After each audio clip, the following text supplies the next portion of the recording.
nós estamos no módulo de número 8, a disciplina Geração, Transmissão e Distribuição de Energia. Hoje, como tema, nós temos geração a partir da biomassa, que é um outro modelo de geração de energia, tá? Dentre esses aspectos que utiliza a biomassa, uma delas é a geração, que é o que nós vamos abordar hoje. E também nós iremos fazer uma avaliação, uma revisão de duas questões que irão compor a nossa primeira avaliação, tá? Mas primeiro eu quero falar sobre a geração a partir da biomassa, que é um outro modelo de geração de energia. Nós vimos desde das nossas primeiras aulas, mais necessariamente no módulo 2, né, que o primeiro módulo, o que eu abordei foi os órgãos competentes do setor elétrico. Do módulo 2 em diante, nós vimos a geração hidrelétrica, que compõe a nossa matriz energética. Nós vimos a geração termoelétrica, que é uma geração alternativa, que ainda está sendo muito utilizada, principalmente nesses dias atuais, em que a quantidade de água tem reduzido nas barragens. Falei sobre a geração nuclear, que é um tipo de geração termoelétrica. Falei sobre a geração eólica. Falei sobre a geração solar. Fora essa biomassa, eu ainda tenho outros modelos de geração. Por exemplo, eu posso citar aqui a maremotriz, que é um tipo de geração de energia proveniente a partir das forças das ondas do mar. Tá? Então, existe um leque de variedade de geração de energia. E há alguns anos foi observado que eu poderia, sim, obter geração de energia elétrica a partir desse sistema de biomassa. Então, dentre tantas formas de geração de energia, a geração a partir da biomassa é um modelo que está ganhando destaque em virtude de ser uma forma de obtenção de energia utilizando componentes existentes na natureza. Por exemplo, a casca do arroz, o bagaço da cana-de-açúcar. Esse sistema, e só coloquei alguns exemplos, né? Mas nós temos vários exemplos incluídos nesse sistema de biomassa ou de biogás. Por exemplo, o biodiesel é um tipo de combustível. Nós temos, por exemplo, óleo da mamona, nós temos óleo de girassol. E são óleos retirados de componentes vegetais existentes na natureza. Bom, se eu vou realizar a queima, digamos, eu tenho uma termoelétrica que funciona no regime de biomassa, no qual eu vou efetuar a queima desse combustível. O combustível que irá realizar essa queima vai ser justamente esses componentes que essa figura retrata. Se efetuar a queima, não é que não vá emitir dióxido de carbono na atmosfera. Entenda. A questão é porque eu vou reduzir significativamente a quantidade de poluentes na atmosfera, que é justamente a grande preocupação do mundo, essa questão de poluentes. Certo? Aí vamos lá. Para se ter uma ideia básica dos benefícios, existem várias rotas tecnológicas para a obtenção de energia a partir da biomassa. Uma das maneiras de utilização desse modelo é a partir do gás metano. Esse gás metano, esse tipo de gás, é utilizado também para geração de energia, tá bom? E como gás comum até de cozinha. Existem algumas localidades, não sei se é a região de Goiás, que teve um programa junto com o governo, para que fizesse um sistema de tubulação que eu adquirisse esse gás ele transformava em um gás utilizado para cozinhar alimentos, tá? Como gás de cozinha comum. O gás metano, tá? De uma forma mais direta falando desse gás metano, é uma das preocupações, principalmente dos aterros sanitários. Por quê? Porque o que faz com que esse gás metano ele surja? Bom, esterco de animal, o lixo propriamente dito. Quando eu tenho uma quantidade muito grande de lixo, então vai acontecer de acumular uma quantidade de gases. E a grande preocupação é justamente isso, com relação à quantidade de gases existentes. Quando eu tenho uma quantidade de gases existente, principalmente gás metano, o gás metano ele afeta diretamente a atmosfera terrestre. Então, existem certos lixões que utilizam um sistema de retirada desse gás metano, tá? Porque o gás metano, pessoal, acaba sendo inflamável também, certo? Aí vamos lá. A sua forma é bastante similar aos da termoelétrica convencional, que é aquelas comuns que nós já vimos, sendo que a emissão de dióxido de carbono é bastante reduzida. Pessoal, O dióxido de carbono sempre existe na atmosfera, é o processo de fotossíntese normal, comum. Agora sim, o grande problema é que um exemplo das termoelétricas em funcionamento, a quantidade de dióxido de carbono que é lançado na atmosfera é muito grande. E o que acontece? Atrás desse fenômeno vem o chamado efeito estufa, que vem atrelado a isso o aquecimento global, que vem atrelado a isso a chuva ácida e assim por diante. Então, são problemas que são causados pelo exagero do dióxido de carbono emitido na atmosfera, através, logicamente, da queima de um combustível. Bom? Um sistema de biomassa vai ser toda a matéria orgânica, seja ela de origem vegetal ou de origem animal, utilizada na produção de energia. Então, hoje, eu encontro formas de geração de energia a partir desse tipo de combustível que nós chamamos de biomassa. Ela é obtida através da decomposição de uma variedade de recursos renováveis. Por exemplo, o esterco do animal. O esterco do porco é um dos estercos que tem o maior nível de gás metano. Existem fazendas, sítios que trabalham nesse sistema de aproveitar o esterco do animal para produzir o gás metano e através de um sistema de tubulações, um sistema de secagem, eles conseguem obter geração de eletricidade a partir desses estercos. Então, são resíduos, excremento de animais, resíduos agrícolas, tá? Que eu posso conseguir essa geração de energia. A renovação da biomassa ocorre através do ciclo do carbono, então a sua queima e seus derivados liberam o CO2 na atmosfera. Só que a quantidade de CO2, repito, é uma quantidade bem menor. Existem pessoas que têm um engano a achar que se eu estou utilizando esses componentes como bagaço de cana-de-açúcar, farelo de arroz, esses componentes irão eliminar a quantidade de CO2 na atmosfera. Na verdade, reduz, mas reduz muito. Mas, obviamente, não vai liberar porque vai existir uma queima de um combustível.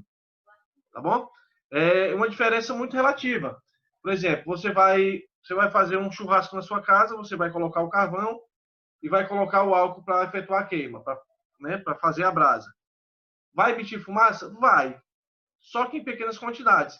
Se você se dispõe a colocar óleo diesel para fazer realizar a brasa desse carvão, com certeza absoluta, a quantidade de fumaça que irá ser emitida vai ser muito maior do que se eu colocasse outro tipo de material, no caso o álcool. Tá bom?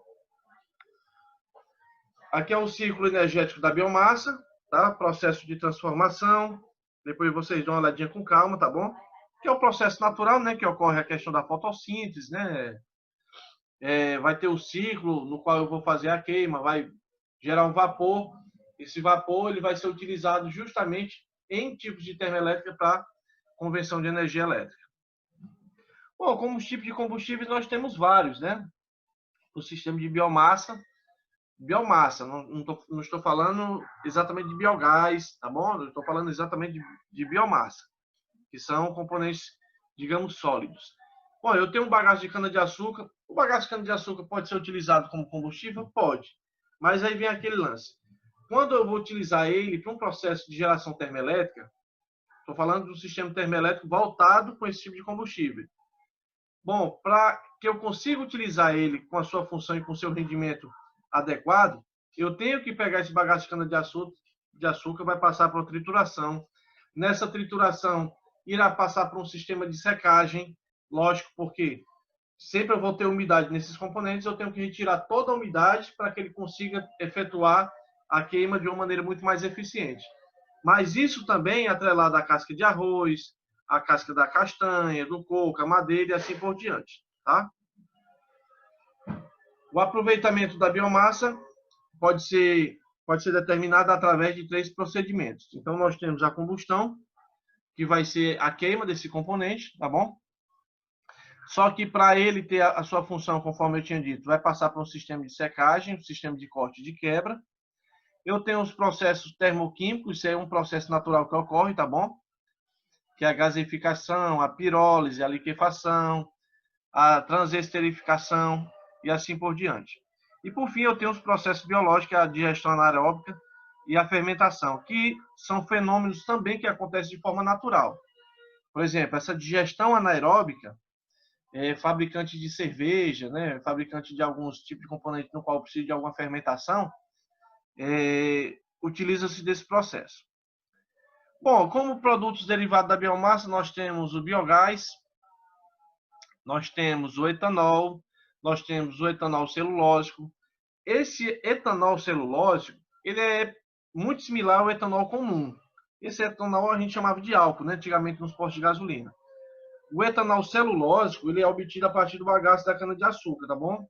Ou da palha. Então, é um outro tipo, uma outra grande aposta que tem com relação a combustível.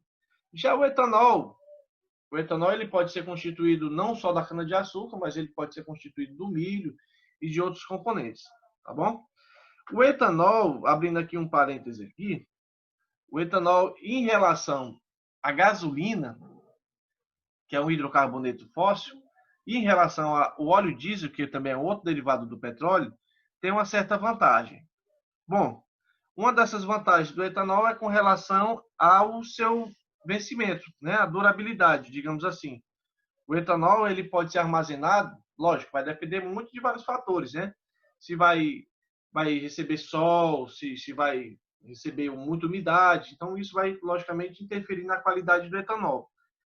Mas o etanol, em comparação com a gasolina, o etanol ele tem uma durabilidade maior, tá bom? Para vocês terem uma ideia, o etanol, que é o álcool, né, que a gente chamava antigamente, se ele for armazenado de uma maneira adequada, você pode botar 1 ano aí, que ele ainda consegue se manter, mantendo as propriedades e as características dele. Já a gasolina, com 3, 4 meses, ele já vai perdendo as características do combustível. E a gente chama, como é o nome, meu Deus do céu? É a octanagem. Não sei se aqui alguém ouviu falar sobre isso. Com o passar do tempo, esse combustível, no caso a gasolina, vai perdendo a octanagem. A octanagem é assim, isso é mais para questão de mecânica, né? Para quem trabalha com mecânica. A octanagem é uma propriedade da gasolina resistir à compressão. Quando eu vou realizar a partida do motor, né, o combustível vai se encontrar dentro, né, do sistema para realizar justamente a autoignição. Então, assim, quanto mais alto for esse índice de octanagem, existe um valor, né? Existe um valor de combustível para combustível. No caso do etanol, da gasolina, do óleo diesel. O óleo diesel é pior, porque o óleo diesel, ele com muita facilidade, ele vai perdendo as propriedades. Então, grosseiramente falando, o óleo diesel, ele entra em vencimento muito mais rápido do que a gasolina. E a gasolina também com um tempo muito reduzido em relação ao etanol. O etanol ainda consegue durar mais um tempinho, tá? Bom, o biogás ele é um gás metano, obtido juntamente com o dióxido de carbono, que é o resultado justamente da decomposição de materiais com o resto de comida, né, resto de alimentos. Nós chamamos de lixo orgânico, mais necessariamente, tá bom? Esgoto e excremento. O dióxido de carbono, para a química, né, a gente chama de CO2, né, que são 2 átomos de oxigênio para um átomo de carbono. Essa imagem que vocês estão vendo aqui são chamados biodigestores e são componentes ideais para fazer com que eu receba esse combustível com que ele é feito a queima, e ele, a partir do segundo processo, ele vai funcionar tanto quanto funciona uma usina termoelétrica convencional, tá bom? É como um processo de geração a partir do urânio, né? O urânio, na parte primária, é a única que é diferenciada da parte secundária. A parte secundária já é levada em consideração um termo de funcionamento igual com a termoelétrica convencional. Da mesma forma, o sistema de biogás. O sistema de biogás ele tem um regime de funcionamento igual a uma termoelétrica comum. Só que a parte primária, que é formada por esses digestores para fazer justamente esse processo inicial, ele diferencia da termoelétrica convencional. Pronto, o etanol, como eu tinha informado para vocês, tá? Extraído do caldo da cana-de-açúcar, da beterraba, pronto, olha, da beterraba, estava esquecendo da beterraba. No caso da cana-de-açúcar, cerca de 28% do material é transformado em bagaço e pode ser aproveitado para geração de energia. Um ponto positivo. O etanol celulose, que é conforme eu tinha dito para vocês, que é o etanol extraído do bagaço da cana-de-açúcar. Então, é um outro é outro modelo também de combustível que é utilizado para esse fim, certo? O biodiesel, vamos lá. Hoje, eu posso encontrar, por exemplo, transformadores de potência, transformadores de força, que utilizam, dentre o tipo de óleo a ser utilizado, nós estamos mais habituados a ver transformador no qual utilizam óleo mineral. O óleo mineral é o óleo da base de petróleo, tá? Ele, na composição, no seu estado novo, ele é todo transparente, ele é utilizado dentro do transformador com a função de resfriar as bobinas que se encontram internas, tá? E ele é um meio isolante.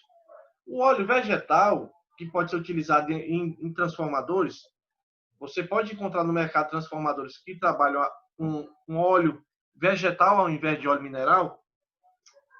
A ideia de utilizar esse tipo de óleo é com relação que eu não vou ter a agressividade que o óleo mineral vai ter. Porque o óleo mineral é a base de petróleo. O óleo vegetal é a partir de plantas.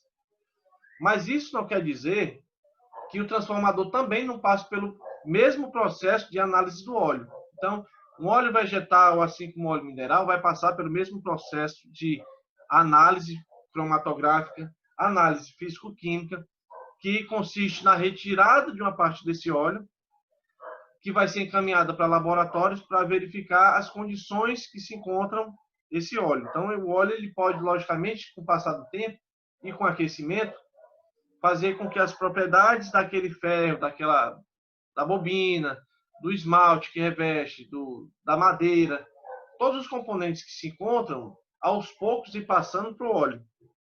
Aí o que acontece? Diante disso, esse óleo, que uma vez é isolante, ele deixa de ser isolante e passa a ser tão simplesmente condutor. É onde ocorrem justamente os problemas, tá? Bom, carvão vegetal. O carvão vegetal não é o carvão mineral, conforme eu já tinha dito para vocês. Ele é madeira, tá bom? Ele é madeira extraída da natureza, é cortada, é realizado o processo de queima e o tipo de carvão vegetal utilizado para queima, assim como eu utilizo carvão mineral, eu utilizo carvão vegetal, com a diferença que o carvão vegetal vai agredir muito menos a nossa atmosfera, tá bom? Bom, existem algumas formas de eu conseguir transformar esse sistema de biomassa em energia, tá? Pessoal, perdoe esse barulho que tem, acho que está tendo uma construção aqui perto. Tem um barulho que está incomodando pra caramba aqui. Mas vamos lá. Eu posso encontrar 4 formas, tá, de obtenção de energia. Oi, Mardés, diga lá. Oi, Mardés. Parece que tem um áudio ligado aí, professor. Não, acho que não é o áudio, não. É o cara da construção aqui mesmo. Tem um cara aqui perto. Moto G8 ainda não, hein? Não, tá não. Não tô vendo aqui, não. Não, tem não. Tem não. Mas, de certa forma, eu tento desativar aqui de novo. Aí, vamos lá. Eu posso encontrar 4 formas de transformar esse sistema de biomassa, esses combustíveis, em energia. Eu tenho essa primeira, que é a chamada pirólise. Eu tenho a gasificação, a combustão e a cocombustão. Vou explicar rapidamente o processo dessas formas, né, de obter esse sistema de biomassa e energia. Primeiro, vou falar da pirólise, que nessa técnica a biomassa ela vai ser exposta a uma temperatura muito alta, só que, olha o detalhe interessante, vai passar por um sistema de tubulação no qual eu não vou ter presença de oxigênio, tá? Então, esse processo vai fazer com que eu consiga obter uma quantidade bem considerável de energia, tá? O que vai sobrar dessa decomposição vai ser uma mistura de gases, que olha que coisa interessante. Eu posso utilizar esse sistema para líquidos, eu posso utilizar o sistema para sólidos, no caso carvão vegetal, óleo vegetal para o sistema de líquido e uma mistura de gases, tá bom? Para gasificação, o processo ele é parecido com o primeiro da pirólise, tá? Só que ele vai acontecer a mesma coisa, ele vai passar por um sistema de aquecimento, não vai ter oxigênio assim como o sistema de pirólise, vai estar também no mesmo sistema, tá bom? Nesse processo, ele vai obter um gás. E esse gás ele vai ser um gás inflamável. E esse tipo de gás vai ser o gás justamente utilizado para a queima do combustível, tá? Ou para um sistema de tubulação para fazer com que eu consiga gerar eletricidade. A diferença em relação à pirólise é o fato da gasificação exigir menor temperatura e resultar apenas em gás, coisa que a pirólise ela pode ser utilizada no formato líquido e no formato sólido, certo? Já para a combustão, a queima é realizada a altas temperaturas na presença abundante de oxigênio. O poder de queima, logicamente, se eu vou ter oxigênio, eu vou ter um poder de combustão muito maior, tá? Vai produzir um vapor e produzir uma alta pressão. Pessoal, esses são os formatos, os modelos que um estilo de geração vai ter, tá? Num regime de pirólise, num regime de combustão, de gasificação, tá bom? Já a chamada cocombustão vai ter um regime parecidíssimo com o sistema de combustão comum. Então, essa prática propõe a substituição da parte do carvão mineral, utilizada em urnas, por biomassa. Então, assim, vai ser, como nós costumamos falar, de processo misto. Eu vou ter uma quantidade de combustíveis minerais, né? No caso vai ser o carvão mineral, mas eu vou utilizar uma quantidade de sistema de biomassa. A ideia da implementação desse sistema é justamente para fazer com que eu reduza a quantidade de poluição para a atmosfera, tá bom? Bom, tem uma imagem aqui, pessoal, que é muito simples. É só para a gente entender que o processo é muito parecido com a termoelétrica comum. Eu vou ter um controle de temperatura aqui, eu vou ter no caso aqui pelo desenho, um bagaço da cana-de-açúcar, vai fazer o processo da queima, a água vai entrar em ebulição, o vapor passa pressurizado por uma tubulação que vai mover a turbina e daqui em diante você já sabe como é que funciona, certo? Não tem segredo nenhum com relação a isso. Aí vamos lá. Será que é vantajoso eu utilizar esse sistema de biomassa? Aí vamos entender aqui. Bom, para vantagem, nós temos o custo da sua aquisição, porque é muito mais em conta, tá? Se levado em consideração, logicamente, a partir de outros tipos de geração.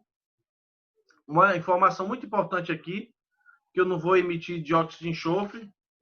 E o dióxido de enxofre, para quem não sabe, é um lance muito complicado para a atmosfera terrestre, tá?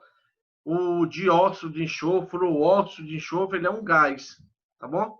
E esse gás, ele pode agredir a saúde das pessoas, primeiro, porque ele não tem cor, segundo, porque ele é denso e ele não é inflamável. E, digamos, eu posso estar inalando, digamos assim, óxido ou dióxido de enxofre e não saber que esteja inalando. Aí o que acontece? Uma série de doenças eu posso cometer simplesmente porque eu acabei inalando esse dióxido de enxofre, tá bom? Então, esse tipo de gás, ele pode ocorrer justamente quando eu vou realizar a queima de um tipo de combustível. Bom, as sobras de cinzas são menos agressivas ao ambiente, lógico, porque eu estou utilizando restos florestais, digamos assim, bagaço de cana-de-açúcar, bagaço de arroz, casca de castanha, tá bom? Em consequência, eu vou ter a menor corrosão dos equipamentos que compõem uma usina de geração de energia, tá? A partir desses componentes. Por consequência, menor risco ambiental. Aqui no nosso caso, pessoal, tem o acompanhamento da CEMASSE, tem o acompanhamento do IBAMA. Não é de qualquer jeito, não é qualquer madeira. Essa madeira que é utilizada é uma madeira que passa por um sistema de reflorestamento, tá bom? As emissões não contribuem para o efeito estufa. Agora sim, vamos lá. Como sempre dizem que existe uma desvantagem em cima de uma vantagem, dizem que para o sistema de desvantagem, para o sistema de biomassa, a desvantagem é a desflorestação de floresta, além da destruição de habitats. Só que detalhe, não é simplesmente o camarada cortar a árvore e utilizar isso como combustível. Conforme eu falei para vocês, existe um acompanhamento de órgãos, pelo menos eu estou dizendo que é para acontecer. Existe um acompanhamento de órgãos voltados para a área ambiental que realizam justamente esse controle, certo? Possui um menor poder calorífico quando comparado ao outro tipo de combustível. Isso, nesse caso, é verdade, porque o nível, né, de combustão é menor, principalmente, aí vamos atentar para esse detalhe. Se eu vou utilizar, por exemplo, esses bagaços de cana-de-açúcar, esses componentes, e se esses componentes estiverem acompanhados por umidade. Se eu tiver umidade nesse sistema, então provavelmente eu vou ter problema no meu sistema. Por quê? Porque eu vou ter um processo de combustão muito pequeno e eu vou ter uma eficiência muito pequena. Por isso, há uma dificuldade na estocagem, no armazenamento dos resíduos. Não é porque a dificuldade de estocar. Estocar esses componentes é fácil. O lance é manter uma temperatura adequada para fazer com que esses componentes não venham a adquirir umidade. Então, é simplesmente esse probleminha que eu posso ter, tá bom? Que a gente vai usar como revisão e vai ser uma das questões da prova. O que a questão diz? Diz o seguinte: em um aproveitamento hidrelétrico, o nível de montante é aquela parte da queda d'água de cima, né? Encontra-se na cota de 760 metros, e o nível de jusante na de 580 metros. Então, eu já tenho duas informações. Eu tenho a montante e eu tenho a jusante. Sabendo que a vazão é de 80 metros cúbicos por segundo, essa é a vazão, tá bom? Vazão, vocês estudam na química, é uma razão entre a massa específica, né, e o volume dessa massa. Então, é uma divisão de massa por volume. O comprimento equivalente do encanamento de adução de 3,8 metros, de diâmetro é de 1.000 metros. Presta atenção, o comprimento é 1.000 metros. A gente tem que tomar cuidado, porque como ele está muito junto com essa outro valor aqui, olha, que é o encanamento de adução, que no caso aqui é o 3,8, o diâmetro dele, então acaba por talvez gerar alguma confusão. Então vamos lá. O comprimento do equivalente do encanamento de adução de 3/8 de diâmetro é de 1.000 metros. Então aqui é o comprimento, 1.000 metros, e 3,8 é o diâmetro desse encanamento. Bom, o rendimento da turbina é de 0,94 e o rendimento do gerador ou alternador é de 0,96. Para essa questão, eu quero que vocês calculem as quedas e os trabalhos específico bruto e disponível, a potência bruta, a potência disponível, a potência no eixo, a potência elétrica, os rendimentos do sistema de admissão e o rendimento total do aproveitamento. Para essa questão, eu coloquei assumir a adução com encanamento de aço soldado, com esse valor que representando a letra grega, que a gente chama de lambda, igual a 115. Esse valor é um valor fixo, tá bom? Ele é um valor que vai ser de acordo com o material que eu vou utilizar. Como nós vamos utilizar o encanamento de aço soldado, o valor é fixo, o valor de 115. Então, na avaliação tem uma questão igualzinha. Eu só fiz realizar realmente a troca desses valores aqui, tá bom? Então, quero que vocês copiem. Eu vou dar uns 5 minutinhos para vocês copiarem e nós vamos fazer juntos essa questão, tá bom?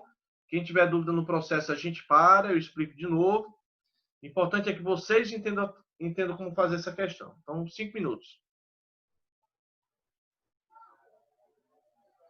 Vamos lá. Pronto. Só ver aqui, só ver o amigo. Pronto, beleza. Pessoal, qual a primeira coisa que eu vou fazer diante dessa questão? Vamos lá. A primeira coisa que eu tenho que fazer é determinar a altura.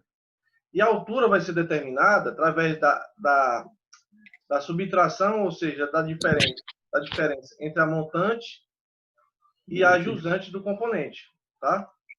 Então, como é que eu faço? Eu simplesmente realizo a subtração da montante com a jusante, tá bom? Essa altura vai ser determinada pela letra H.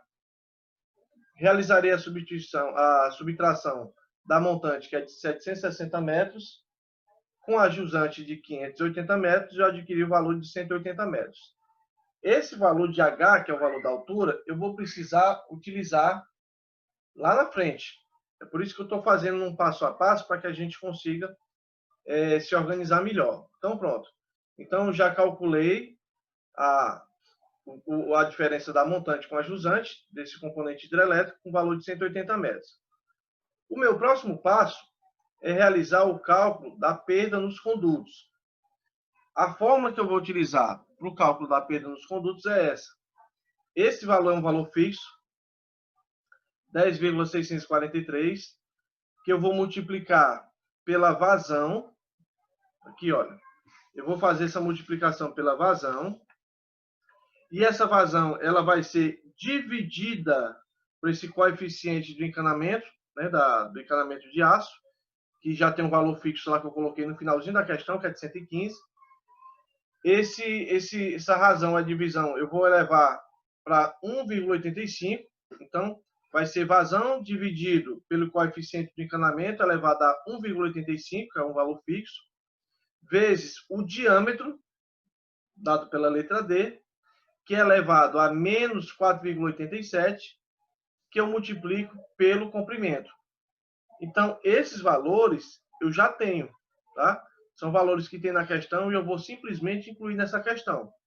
No lugar dessa vazão, eu vou colocar 80, que tem um valor lá da vazão de 80. No valor desse lambda, vou colocar o 115.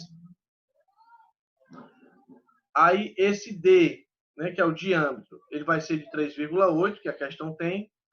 E esse L vai ser de 1000, que é o comprimento. Bom, substituindo esses valores, na calculadora, eu vou ter com o valor 8,16. Eu vou esperar que vocês copiem, eu vou botar a calculadora aqui e eu vou fazer para que vocês vejam como é feito esse procedimento na calculadora científica.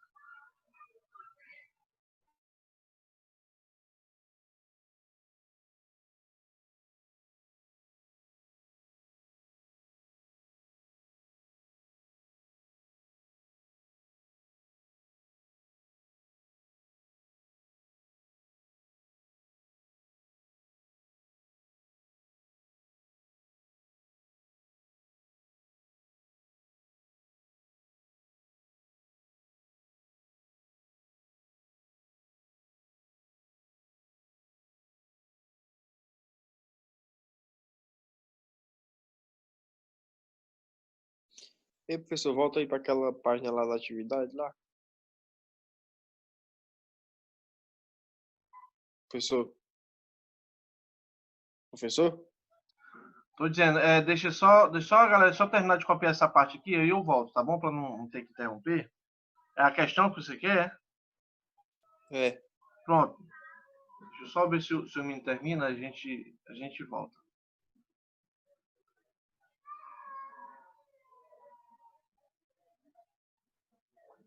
Então, eu já fiz o cálculo, já fiz o primeiro cálculo, que foi a diferente da montante jusante. Eu já fiz o cálculo da perda nos condutos. O próximo passo que eu deverei fazer é o trabalho, tá? O trabalho específico, o bruto e o trabalho específico disponível. Vocês vão ver que os valores que eu vou precisar são justamente esses valores que eu já estou encontrando. Então, assim, é por isso que eu faço a sequência, porque são valores que eu dependo. Oi? No primeiro item, o senhor vai resolver agora. Isso aí a questão não pediu, não, né? No primeiro item, está dizendo o quê? Do item A, você está dizendo? É. Pois é, eu estou fazendo justamente na sequência. Que falta o trabalho bruto, né? O trabalho disponível. A parte de potência e rendimento é lá na parte final. Tem mais alguém copiando? Por mim, não. Pronto. Pode ir. Pronto, então deixa eu voltar para o amigo que está pedindo. Pronto, tá aqui a questão. Faltou copiar mais alguma parte, foi?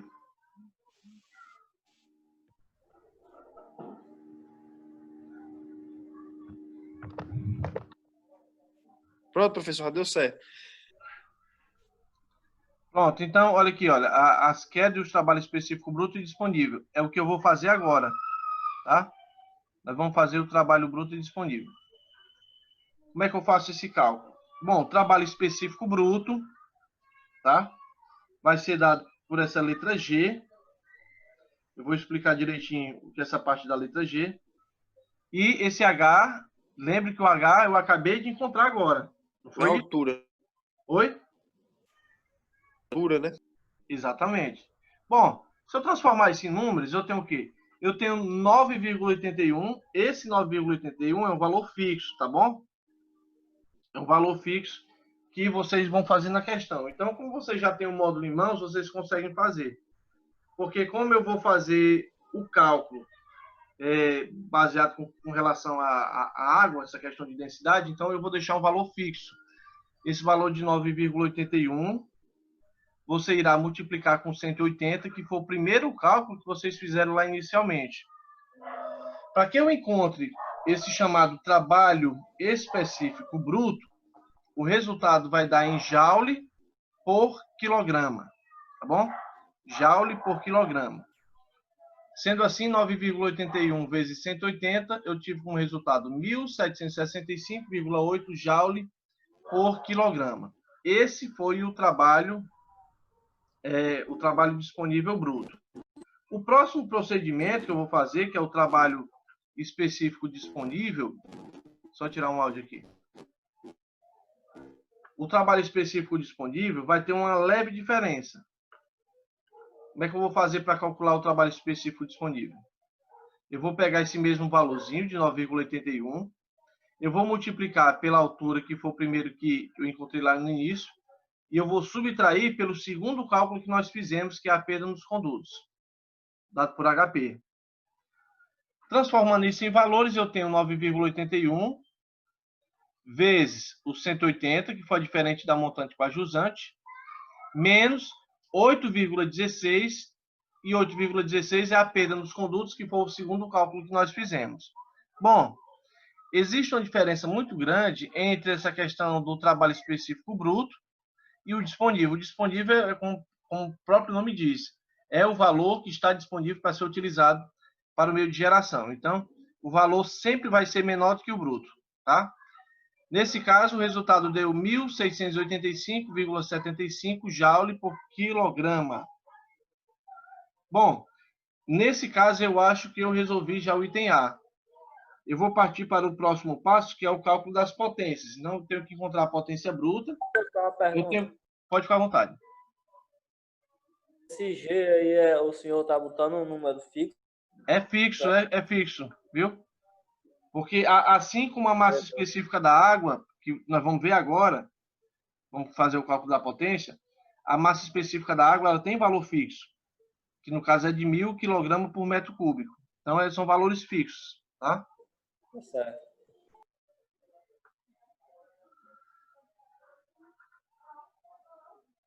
Só esperar vocês copiarem essa parte aqui, aí eu já parto para o lado da potência.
Pessoal, você vai fazer o item B. Nós vamos fazer agora o item B, né? Que é a parte agora das potências. Eu acho que todos já copiaram, né? PBR, Oi? PBR. Pois Esse não. HY, o HY aí, tu disse o cálculo da altura de quê? Que, por exemplo, o primeiro de cima é o cálculo da altura, né? Aqui é o trabalho, chama trabalho específico bruto. Trabalho disponível. É o E trabalho aqui é o disponível. disponível. E aqui é o disponível. Quer dizer que esse DY é o trabalho disponível, é? Aqui é o trabalho específico bruto, que é o Y. O YD é o trabalho específico disponível. Trabalho Esse é o bruto e esse é o disponível. específico disponível. Bom, tá bom, obrigado. Nada. Então, pronto. Então, vamos lá partir logo para a potência. Bom, para eu calcular a potência bruta, eu vou fazer o cálculo da massa específica da água, que tem valor fixo também. vou multiplicar pela vazão e vou multiplicar pelo trabalho bruto, que foi o que acabamos de fazer. Por isso que eu estou fazendo a sequência, porque vocês estão notando que eu estou pegando valores que eu acabei de calcular. Então, para que eu encontre a potência bruta, eu vou pegar esse valor que já tem um valor fixo, que é de 1.000, tá? 1.000 kg por metro cúbico. Aqui é um valor fixo, viu, pessoal? É a massa específica da água. A vazão na questão diz que é 80 metros cúbicos. E eu tenho o trabalho bruto, que eu acabei de calcular, que é de 1.765,8. Sendo assim, para que eu encontre a potência bruta, então eu vou pegar esses 1.000, multiplicar por 80, multiplicar por 1.765,8. Deixa eu só fazer uma observação. Quando vocês fizerem esse cálculo, o valor vai dar 141.264.000. Aí o que foi que eu fiz? Eu peguei o resultado e realizei a divisão por 1.000 para transformar o watt para quilowatt. Porque senão ia ficar um número muito extenso. Ia ficar 141.264.000. Eu utilizei do múltiplo, fiz a divisão por 1.000, então eu transformei esse valor, que seria essa quantidade absurda de watts, para 141.264 kilowatts, que acaba dando a mesma, né? O 1.000 gramas por 1 quilograma, a mesma coisa, tá? Então veja que o resultado ele vai dar em milhões. Aí eu dividi por 1.000, eu dividi por 1.000, ficou esse valor em quilowatts. Oi? Pegou o valor anterior e dividiu por 1.000, né? Foi, o valor que tinha eu dividi por 1.000, ficou esse valor aqui, tá? Bom, se eu fiz a potência bruta, também eu posso fazer a potência disponível. Pessoal, a potência disponível vai ser a mesma coisa, com a diferença que agora o trabalho que eu vou utilizar é o trabalho disponível, lógico. Se eu vou querer calcular a potência disponível, eu tenho que me atentar para o trabalho disponível. Sendo assim, massa específica da água vezes a vazão, vezes o trabalho disponível que eu acabei de calcular também. Jogando isso em valores, eu tenho 1.000, olha, veja que é a mesma coisa, 1.000 vezes 80, e agora eu peguei o trabalho específico disponível, de 1.685,75. Veja que a potência disponível é menor do que a potência bruta, sempre. Certo? Uma vez que eu fiz essas duas potências, falta agora eu calcular a potência no eixo e falta eu calcular a potência elétrica, tá bom? Seguindo essa sequência, vocês conseguem desenrolar bem ligeirinho. Termino de copiar essa parte, a gente já parte logo para as outras duas potências.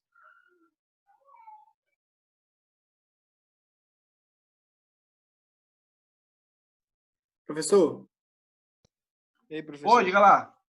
a potência disponível aí também divide por 1.000 é o resultado? Exatamente, deu milhões, 134.860.000. Dividi por 1.000 para ficar igual, né? Eu deixei tudo em quilo.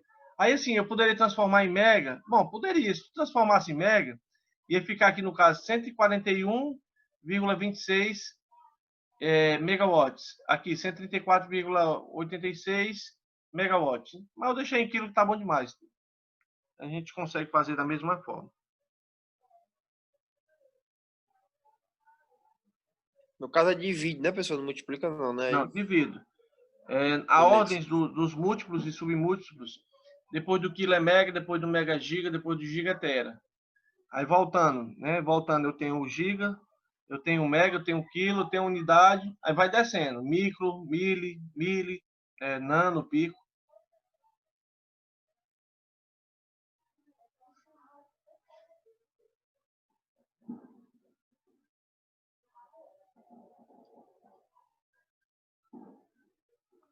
Posso mudar? Por mim pode também. Ninguém se manifestou, então acho que dá tempo a gente fazer logo as outras duas potências. Bom, como é que eu vou fazer as outras duas potências? Primeiro eu vou fazer o cálculo da potência no eixo.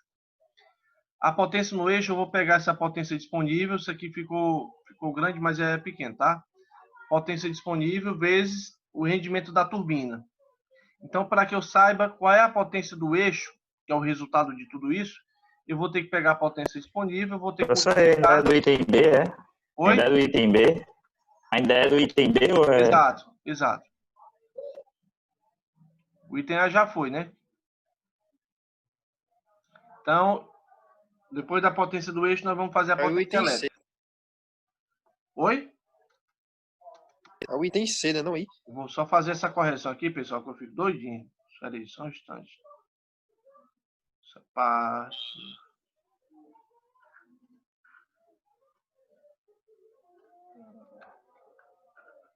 Fica igualzinho. Doidinho como fica desse jeito. Pronto. Então, a potência no eixo vai ser a potência elétrica, a potência disponível, vezes o rendimento da turbina. Esse rendimento já se encontra lá na questão, tá bom? Já disponível. A potência disponível foi a potência que você fez depois da potência bruta. Então, olha, a potência no eixo vai ser 134.860 kW, né? Foi o valor que vocês encontraram da potência disponível. O rendimento, que é 94%, lá na questão tem 0,94, que multiplicado você encontrou um valor de 126.768,4 kW.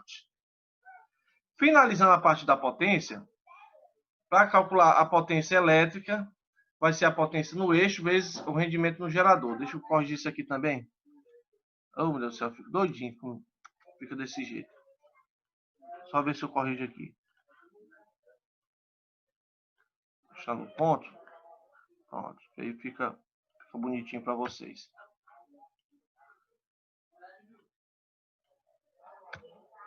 Potência disponível, potência no eixo. Pronto. A potência elétrica vai ser a potência no eixo. E essa potência no eixo vocês também já fizeram. A primeira potência que eu fiz foi a bruta. Depois a disponível. Tá? E depois a do eixo. A potência do eixo está aqui o resultado. E o rendimento do gerador ou do alternador é de 0,96. Essa parte aqui a gente finaliza a parte de cálculo de potência. Então eu fiz a potência bruta, 141.264 kW. A potência disponível um pouco menor, 134.860 kW. A potência no eixo, 126.768. E a potência elétrica, 121.697,66 kW. Aí o Os senhor não valores, passou... nesse caso aqui, olha, nesse caso eu não precisei dividir por 1000, tá bom? Beleza. Porque como esse valor aqui já está em quilowatt, potência disponível já está em quilowatt, potência no eixo já está em quilowatt, então, multiplicado pelo rendimento, vai dar o valor em quilowatt também. A gente calcular o rendimento da admissão, eu vou pegar a altura menos a perda nos condutos dividido pela altura. A altura nós encontramos, que foi lá no início. Segundo o cálculo que eu fiz, foi a perda nos condutos. E substituindo pelos valores, eu tenho um rendimento na admissão de 0,95, tá? Ele é um valor adimensional. Caso eu pedisse essa questão em porcentagem, aí você iria simplesmente pegar esse valor e multiplicar por 100. Ou então pegar essa vírgula e colocar para a direita duas casas. 180 menos 8,16, que foi a perda nos condutos, segundo o cálculo que nós fizemos, dividido por 180, nós temos 0,95. Esse é o rendimento da admissão. O rendimento total, você vai pegar a potência elétrica e vai dividir pela potência bruta. A potência elétrica que vocês fizeram e a potência bruta foi a primeira potência que vocês calcularam. Passando isso para valores, eu tenho 121.697,66. Professor, E vou dividir esse valor por 141,264. Oi, diga lá. professor, porque eu fiz essa admissão aí e deu uma diferença aqui, ó. O senhor deu quanto aí? Meu aqui deu 17, Aí é a diferença 5. zona mesmo. Hã? Você subtraiu depois que você dividiu? Eu fiz tudo junto. Não faça junto não, que ele pode dar divergência de resultados. Primeiro subtrai a parte de cima e depois você divide. Certo? 180 menos 8,16. Porque se você fizer Aí, dessa forma, vai dar 170 e tanto. Então, primeiro você subtrai o 180 menos 8,16.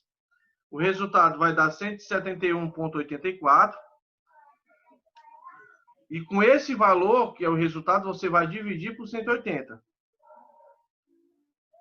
Não faça junto, não. Primeiro você subtrai esses dois, e depois você divide. O rendimento total nesse caso agora é 121.697,66. Você dividiu agora por 141.264. Bom, o valor deu 0,86 e mais uma infinidade de números. Se eu pedisse para porcentagem, você iria multiplicar por 100 e o resultado daria, nesse caso, 86%. Mas eu não devo pedir, não. Só quero que você calcule o rendimento do jeito que está. Está tudo certo, a gente consegue desenrolar sem nenhum problema, tá? Então, essa parte aqui, a gente fecha uma das questões. Para a gente finalizar, a gente vai para uma próxima questão que vai ser de acordo com aquele cálculo que nós fizemos da velocidade do vento utilizado no sistema de parque eólico. Tem mais alguém copiando essa parte aqui?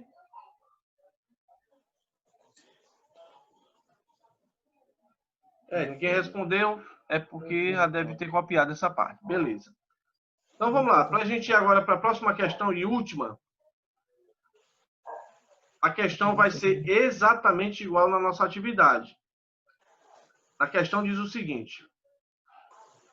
O anemômetro, sujeito a uma velocidade do vento de 3,5 metros, é colocado a uma altura de 20 metros sobre a superfície. Vou tirar o áudio aqui. Sobre a superfície no centro geométrico do açude de Castanhal, em Jaguaribara. Considera a temperatura de 25 graus Celsius. Essa temperatura eu coloquei, mas ninguém vai utilizar, né? Uma pressão atmosférica e massa específica do ar de 1,225 kg por metro cúbico. A massa específica do ar tem um valor fixo, que é justamente esse valor, a 60 metros de altura. Para essa questão, eu quero tão simplesmente que você faça a velocidade do vento, item A, e o item B, a densidade da potência. Nós já fizemos esse exemplo, tá bom? Eu acho que foi no módulo de número 6, que eu falei sobre geração eólica, e foi uma das questões que nós utilizamos, tá bom?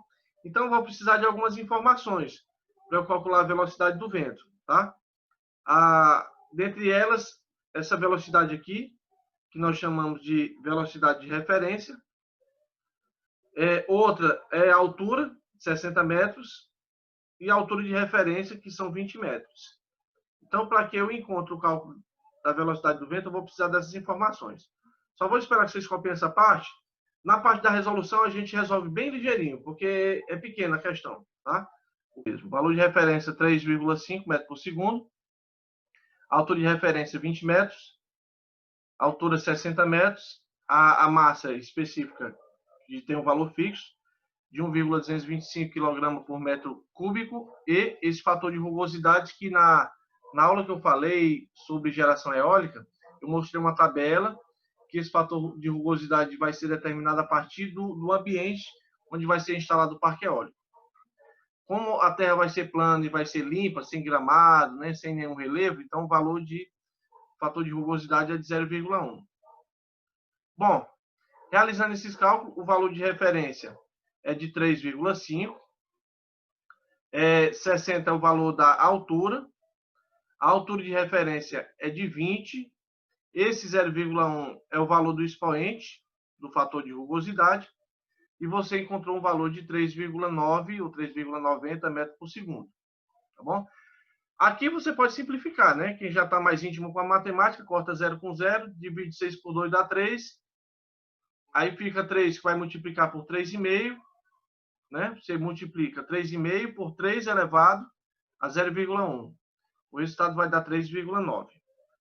Para o cálculo da densidade da potência, a fórmula vai ser 1 sobre 2 multiplicado pela massa específica vezes a velocidade do vento. A velocidade do vento eu acabei de fazer, deu 3,9. A massa específica é 1,225, que já tem um valor fixo, e esse 1 dividido por 2 é metade, fica 0,5. Então, a fórmula que nós vamos utilizar é essa. Vocês vão precisar da fórmula da velocidade do vento e vocês vão precisar da fórmula para a densidade da potência. Então, 1 dividido por 2 é 0,5, vezes 1,225, que é a massa, vezes 3,9, que é a velocidade do vento que eu acabei de encontrar. Fazendo esse cálculo, esse 3,9 vai ser elevado ao cubo, tá? Elevado a 3, que realizando essa operação, você vai ter como resultado 36,33 watts por metro quadrado. É o resultado da densidade da potência. E assim a gente fecha a nossa parte de cálculos, que vai compor a primeira avaliação.